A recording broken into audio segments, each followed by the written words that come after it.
नमस्कार मंडळी, स्वागत आहे तुम्हा सर्वांचं म्हणजे छोट्याशा मिनी ब्लॉगमध्ये. तर रात्रीची वेळ होती आणि मला जास्त काही स्वयंपाक बनवायचा नव्हता, कारण मी सकाळी बनवलेले होते कवळाचे धपाटे आणि शेंगदाणे चटणी वगैरे. तर काही जास्त भूक नव्हती, मग खिचडीच बनवायची होती.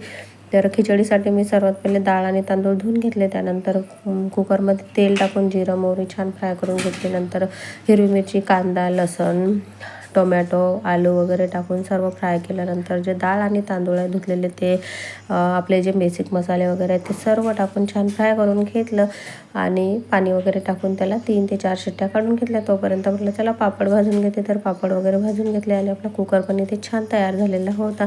तर खिचडी अशी छान शिजलेली होती, खूप छान, खायलासुद्धा खूप टेस्टी अशी झालेली होती. तर मग छोटं ताट होतं ते मी रतूला घेतलं आणि मोठं ताट आर्यनला. तर नाही, त्याचं म्हणणं होतं मला मोठं पाहिजे, मग त्यातली खिचडी मी छोट्या ताटात टाकली आणि आर्यनला दिली. त्यावरती छान तेल वगैरे टाकलं आणि पापड आणि खिचडी मुलांना वाढून दिली आणि मी सुद्धा जेवायला वाढून घेतलं. तर या तुम्ही सुद्धा जेवा.